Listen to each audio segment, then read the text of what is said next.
Hey guys, Dylan from Noble Records coming at you with another video. About 2 weeks ago, I did a video called Heavy Rotation Number 1, and I didn't explain what that meant. But I want to start doing like a regular video once a week or every other week of just stuff that I'm either finding or listening to. There's always something that I'm like diving headfirst in, that I'm like really into. I think we're all that way sometimes. And so that's what these videos are just about, like what I'm hunting, what I'm after, what I'm finding, what I'm digging, things that I'm pulling out of my collection to listen to every week. So anyways, that's what these videos are. If they say, you know, heavy rotation, that's what I'm doing. So these are some things I'll tell you whether I found it or something that I've already had. But some really cool stuff that I've been really listening to and enjoying. I'm going to start it off with just my best find here lately. A friend of mine at Spatula City Records, if you follow him on Instagram, he's a good dude. But he's always getting some interesting stuff. He got this Sonics Boom. The Sonics Boom. This is an original 1966 press. That etiquette label. This is a stereo press, but I've been looking for a clean copy of this for a long time. And in the past, I've been able to kind of locate some, but they always seem to be really beat up. If you don't know this record, it's like one of the most iconic garage records out there. You know, 66, pretty early stuff, but this was very influential to a lot of people. The Sonics were a phenomenal band. And like from what I see, like in vinyl community, I don't see a ton of people talking about the Sonics. Incredible stuff. So this is one that I've been looking for over a decade, you know. And like I said, I've had my hands on a couple copies, but they've been so beat. I've been like, man, I really want to get a really clean one that I can enjoy. And I'm not too particular, but as my sound system is more sensitive than ever now, the more you upgrade it, the more sensitive it is. So I really wanted a clean one, and he had this one. And it is like, I mean, it is nice. You know, there's a teeny tiny bit of ring wear, but with that black cover, you can't avoid that. But I mean, the disc is near mint. It's a beautiful copy, and I'm so glad I held out for one, because this is just an amazing find. But if you don't know this record, it is one that is worth checking out, because not only is it highly influential, and you'll hear people reference it, it's a very good record. Very good. You probably saw in my video, I did a couple months ago, I found the audiophile collection, and I got some Marley Mo-Fis. Well, I wanted to keep them really bad. Really bad wanted to keep them. And I just was like, man, they're going to be good in the shop. People are going to want these. And sometimes, like, you know, I will sacrifice something I really want just to put it in the shop, because I know that'll generate some excitement. People will be excited about it. And I got to have really good, healthy stuff in the shop. So I was like, I'll bite the bullet on this one. I'll just put it in the shop, and hopefully I'll get them down the line, because they're really rare. A friend of mine, like the next day, brought them in to trade.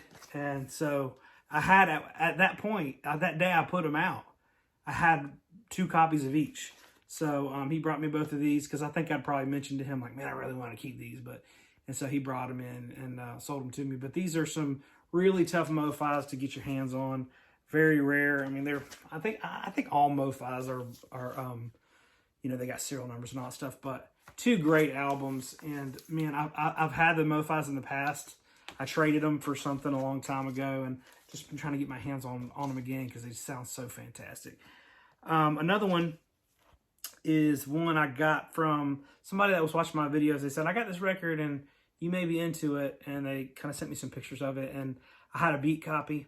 It wasn't a beat copy, but it wasn't, you know, it wasn't super clean. So this is a sealed, a J.K. and Company, Suddenly One Summer on White Whale. Really interesting story behind this record. The kid that wrote and recorded the whole thing was like 16-ish years old. I know you guys are going to butcher me over, this is just from my memory, and I haven't read the story in a while, but young kid, and it's just a fantastic composition from this kid. And I think that his mom worked for Fender Guitars somehow, so he got like tons of gear loaned or given to him to do this record. And it's just a fantastic record. It's on White Whale, but it's a White Whale. It's tough, very tough to find. The one I had, it took me a while to track it down, and it was a little bit more worn than I care for. So that one's still sealed. My thing with sealed records is I either keep them or sell them, but I don't keep them sealed. If I keep them, I listen to them. I haven't cracked that one open yet, but next time I get, you know, I want to listen to that record, I'll just open it. Caravan, self-titled. This is a great record. Been looking for this one for a long time. It's a tough one to find too. This has got like a really weird, someone cut like a little slice out of the cover. I'm not sure why, because it's not a promo or anything. I don't know if there's a sticker there or what, but someone just like but anyways, Caravan's fantastic, like psychedelic prog type stuff. This is a tough one to find. I was glad to finally track it down. This is another really cool one. This is from, I believe, Winston-Salem or Wilmington, somewhere around. It's a North Carolina record, but this is R&B, jump blues type stuff. This is Rockin' Five Royals or Royales. It's a really rare record, tough to find. This is a grail to some people, you know, but it's a fantastic one. I probably will keep this one and listen to it. I'm not too attached to it. I'll probably let it go, but it's a local piece and it's really cool. So it's just it's tough to find. So I don't know if I'd ever find another one. So that one's kind of cool. But this one, Almendra. I wasn't familiar with this one, and I bought it in one day, and it's just really good. South American psych, and it's got some juicy licks, but it's got some really good songs on it too. So I always like finding things like that I don't know what it is. And that cover, I was like, man, that looks pretty cool. I looked it up, just kind of saw the value on it. I was like, well, that's probably pretty good, and threw it on, and I've listened to it a few times. I really like that one. This is another one. I've been looking for this one for a good long while because of its Led Zeppelin tie. Jake Holmes. This is the above ground sound of Jake Holmes on Tower. It's the original Tower press, pretty clean vinyl on this one. He does Dazed and Confused on this record, and this was before Zeppelin did it. So, you know, it's one of those things. A few people have done Dazed and Confused, but this is a really, like Jake Holmes, I think I've talked about him in a couple of my other videos. Very cool sound. He's folky, like there's some folk elements. It's not like folk rock, but because there is like some seriously hard guitar solos in there, like acid fuzz, really killer guitar licks in there. And it's, I mean, if you like that type of thing, sometimes they sneak up on you. It's really a nice little treat. So that's Jake Holmes. He has another record that's really good too that I also have. This is one that came, I did that Bluegrass collection recently. Well, it wasn't a Bluegrass collection. It was just the classic rock one. That was one of the, not this last video, but the one before, where I found like a bunch of classic rock and there's some country and stuff in there. So he had a couple of bluegrass ones that were really cool. He was a bluegrass musician, the guy I got him from. This is actually like a country rock record. I'd never heard of it. It's called Poker Flats. It's a private press record, and it's it's country rock. It's got some really good guitar solos, but it's got some country elements to it as well. And lately I've just kind of been digging on that. It's just a kind of a rare one. I don't know that you'll ever run across it, but if you do, it was one that kind of jumped out at me, that cover. I was like, man, that might be good, and it is very, very good. It's got a nice $1 price tag on it. Another one, I've been looking for some Ralph Stanley. This is the Stanley Brothers in person. The Stanleys in person. This is on the Black King label, but just fantastic bluegrass. I do have strong ties to bluegrass. I really love bluegrass. And threw this record on the other day. The cover's whatever, but the disc is pretty clean on it. To find something like this, a lot of bluegrass is beat when I get it. But yeah, like when I was a kid, man, I grew up playing bluegrass. I love it. I started out playing guitar, started playing Led Zeppelin and you know, Black Sabbath, and had electric guitar first and all that stuff. And then I got an electric and acoustic around the same time. But one day I was sitting at home, and my dad's a Baptist pastor. I've told this story, I think, before, but he's a Baptist pastor, and he came in my room. He's like, grab your acoustic, follow me. We're going somewhere. I was like, okay, cool. I mean, it was dark outside. I was like, cool. We jump in his truck. We drive for like an hour. I'm like, where the heck are we going? I'm like 15 years old. we go to this house. I can tell that there's a lot of people in the house. It looks like there's a party or something going on there. It's very unlike my dad to do something like this. So I was like, what the heck is going on? We go around the back door. My dad knocks on the back door, opens it up, pushes me in. I've got my guitar, and I'm on stage. There's this little house that they have these bluegrass jams at. I'm on stage with all these guys. There's guys, upright bass, banjo, all that stuff. And they say, what do you want to play? And I was like, I didn't know any bluegrass, really. I mean, I knew a little bit, but I think I did Wagon Wheel. Old Crow Medicine Show had like just came out, that song Wagon Wheel, and I was like, let's do Wagon Wheel. And they all knew it, so we did it, and I picked and jammed with them, and from then on, I did it from time to time. And so it really kind of brings me back to that time, but I do have a love for bluegrass. Like a lot of times, we would go to these festivals. My parents did all sorts of things, different trades and stuff that they would take to these festivals, and there would always be like a bluegrass jam, and I'd get in there and learn how to play banjo and mandolin and all that stuff. So I love bluegrass. That's just a little personal story for you. But as I got that, I've been listening to more bluegrass lately. I'm sure you guys have heard of Billy Strings. I've been watching a lot of his videos. The dude is like the most insane flat picker in the world. He's nuts, man. A young kid, unbelievable. Listen to his song "Dust in a Baggie." It's nuts. I've known about him for a long time, but lately I've been trying to learn that Doc Watson technique type stuff. Speaking of Doc Watson, I've been listening to this lately. This is Gene Richie and Doc Watson at Folk City. This is on Folkways. I had a really beat copy of this when I was young. Listened to it all the time. I love both of them, Gene Richie and Doc Watson. But a friend of mine gave me this record recently. He's like, I know you're in the Folkways. And I already had this record, but I was so stoked because it's a super clean copy. And this is just a fantastic record. Just so good. So I've been listening to that a little bit. And then with that, this is one that took me forever to find. And I kind of, those records that take you forever to find, you'll get it in your hands and you're like, oh, man. And you'll listen to it about 20 times and then you'll put it on the shelf and you forget you have it. But I kind of forgot I had this. And I'm like, what bluegrass do I have that's really good? Because I don't keep a lot of bluegrass unless it's really important to me. And this one, the Louvin Brothers, Satan is Real. I think this is a second pressing, but it's early. Tough one to find. You guys probably know the story behind this, but very controversial. It's a gospel bluegrass record.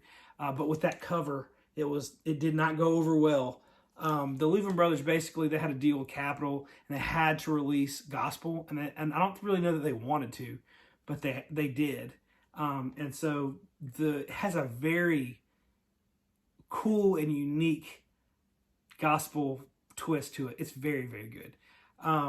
But there's one track is like a spoken word thing where they're talking about, they're in church or whatever, talking about, Jesus this and Jesus that, and then one man stands up and says, I do believe in Jesus, but I believe in Satan too, and Satan's the one that ruins our lives and all stuff. It's a really cool spin on a gospel record, but if you haven't heard this, listen to it. I could do a whole video on the Louvin Brothers. They had such an interesting life, a very tragic life, But anyways, and with that, I've shown this a couple times.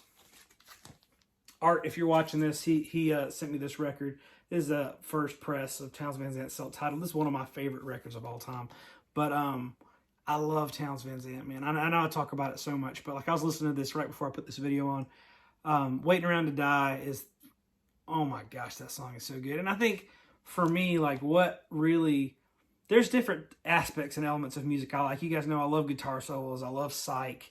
I love prog. I love certain elements of the music, but also when it comes to songwriting and the lyrics, that's a totally different craft. And what Townes Van Zant was so good at is just capturing a moment or capturing an emotion so well, and that song Waiting Around to Die, it's just man, he's just, his ability to capture that feeling of just having a whole life of trouble, going from one thing to the next, it's just, and Heartworn Highways, if you've ever seen that movie, it's a documentary, but he's sitting and playing the song and there's a guy in the background just pouring tears, Fantastic song. But anyways, this album is amazing. And I feel in this day and age, I'm glad I grew up in a time where we didn't have cell phones. I didn't have a cell phone until I was 19 or 20, but I didn't have a smartphone until I was mid-20s. But, people have smartphones, and it's when they have a sad emotion or they're overwhelmed or they're angry,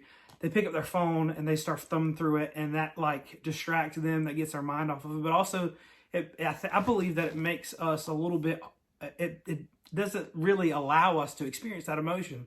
Emotions are beautiful, even the bad ones.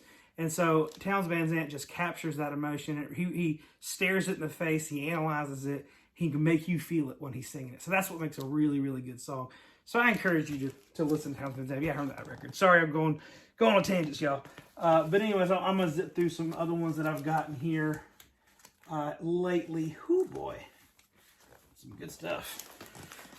You guys know I've been going through a bit of a punk phase too, trying to get some punk records that are good and iconic. Got this. These two are super clean, original Ramones and the Shrink. I'm stoked to get those. Got this 200 gram Classic Records pressing of Horse Silver, Horoscope. Great jazz record. This is one. Check it out if you're trying to get into jazz. Grateful Dead Tear Up and Station is a promo copy with that sticker, especially banned for airplay. I like promos, you guys know that.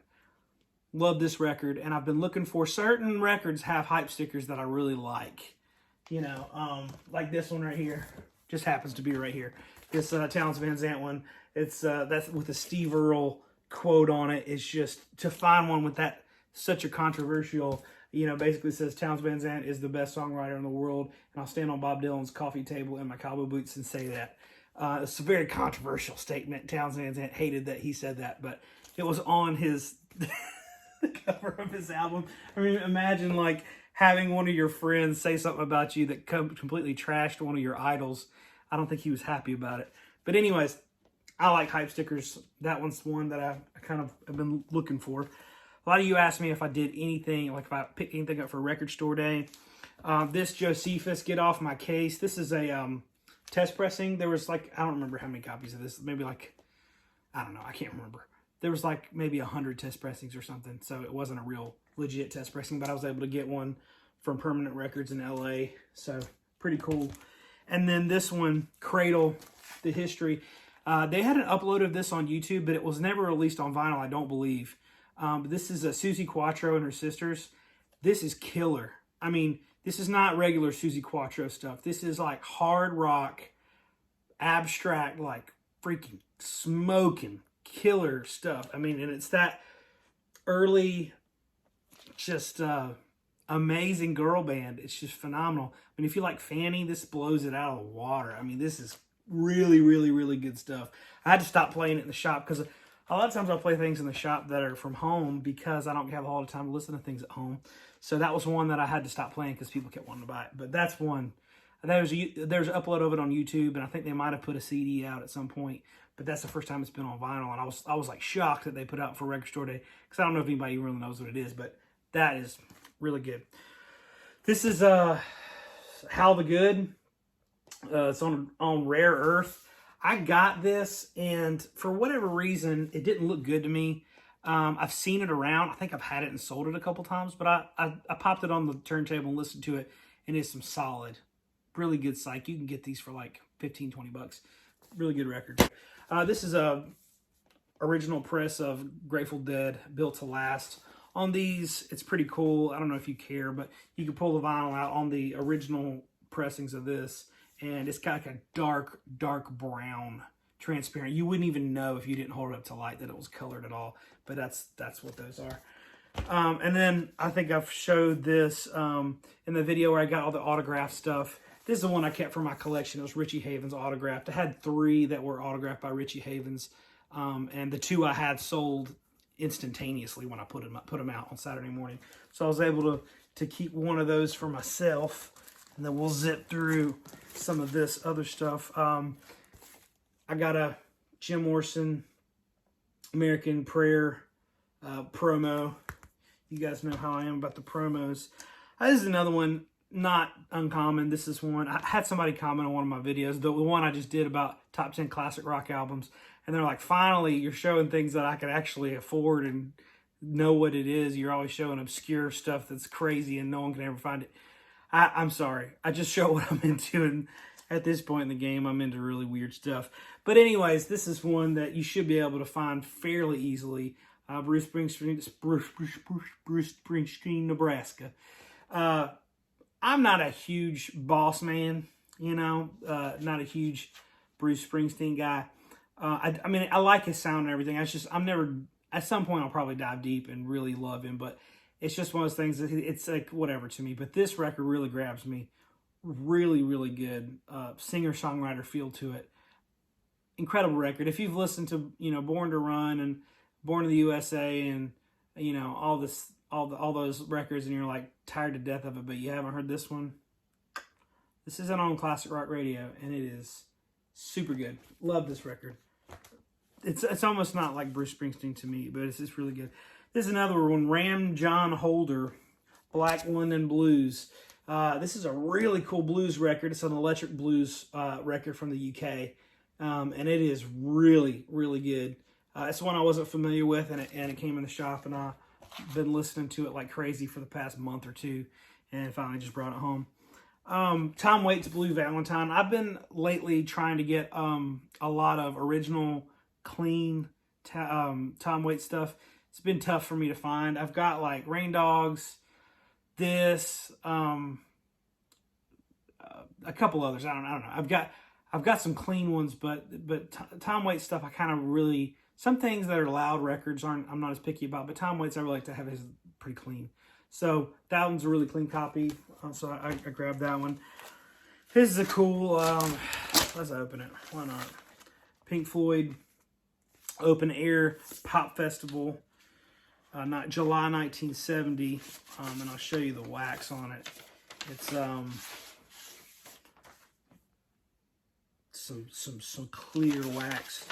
You know, the bootleg guys are pretty enthusiastic about their color vinyl, but it's got like posters and extra stuff in here. The sound quality on this thing is just okay. It's not great, but it's okay. Yeah, like I said, July 1970. It's pretty cool, and it's numbered. It's 400 copies. This is number 377, so barely made the cut on that one. I got this Stevie Ray Vaughan live. I didn't even know this existed. Live in Albuquerque and Denver, November 1989. That's that DOL label. Those are sometimes good, sometimes not. This one's not too bad, but pretty good live soundboard stuff. But Smoke and Stevie Ray Vaughan, you know. This is one I've been looking for a long time. This is not an original. I wish it was. If you have an original and you want to get rid of it, you know where to find me. It's CAC. Really good stuff. The drummer from CAC played on Randy Holden's record. This is the Dino Press. It's a bootleg, I believe. But that's that CAC. It's a fantastic record. It's a psych record. It's a grail. It's just one I've been looking for a long time. I suspect I'll probably find it at some point. But yeah, and then I got this Frank Frost record. This is it's a promo copy. Woo! But this is just a really good, like, what would you think this was? This is an electric blues, killer electric blues record. I mean, stop you in your tracks good. Very, very good. Just glad to get that one. This is another psych album that I have been after for a very long time on Probe, St. Stephen. I've been looking for this for, I don't know, 6, 7, 8, 9, 10, 11, 12 years, something like that. Very, very good psych. Look at him holding his guitar up in heaven. This is another one. I bought a collection recently. I didn't keep anything out of it except for this. It was a classic rock collection. I had this Miles Davis promo in there with this timing strip. Very, very cool. But it's that, you know, he's too cool. For a guy, I don't know if he watches the channel, but Bill, if you watch this, good friend of mine. I've been selling the records to him. He bought some of my original collection back when I sold them the first time, like when I was in my early 20s. So he's probably my longest customer. But Bill brought me this, and he said this was his favorite Thin Lizzy record, and he had a double of it. So he's like, listen to this before you sell it.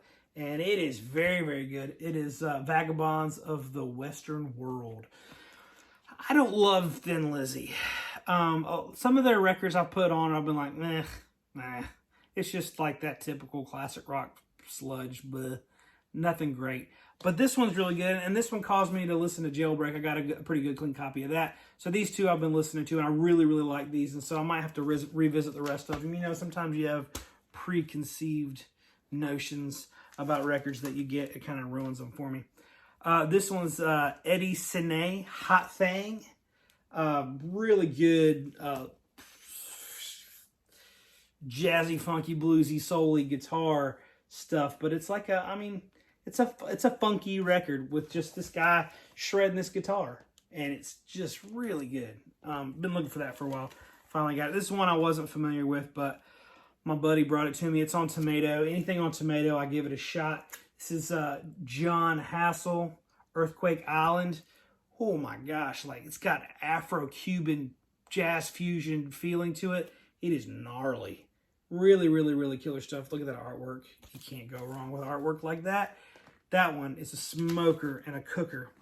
My friend Jerry, if you're watching this, let's hang out. This is Patti Smith Horses, a very influential record when it comes to early, new wave and punk. But this was the mainstream record that was coming out that was really, it was groundbreaking at the time, and it inspired a lot of people. It's a very iconic, great record. This one's P.C. Kent. This is a really crazy psych band, but that cover just is like, whoa, daddy. It's a very, very solid psych record, pretty good. I found this, I think there's only one pressing of it, and it's like pretty rare. Last but definitely not least, just got these in. This is the Randy Holden Population 2. It's the second variant we did on this, like blue and red and orange and yellow variant. Very, very cool. These also have Randy's autograph on them. But I think I'm gonna do a video soon just about the whole process of the whole Randy Holden record. But if you haven't heard this record, you have probably not listened to me for a while. One of my favorite records. In the process of interviewing Randy for my podcast, we were able to get this record done. Had not been pressed officially since he made it in 1970. It's a really iconic underground hard rock record that, the really deep hard rock guys knew about, but most people didn't because it just didn't get a wide release. If you missed out on the first Noble Records exclusive Yellow, these are available. This is an exclusive to me. I can't remember how many copies of this they made. It was very limited. But it has his autograph and everything on it. I do have these available on my website right now. If you click the link below to get to my web store, I have some of these still available. So yeah, grab you one if you can. But anyways, thank you guys for watching this video. If you enjoyed it, hit the subscribe button. Let's check out some other videos. Thanks for listening to me ramble and tell a bunch of stories. As always, follow us on Instagram, all that stuff. Love you guys. Peace.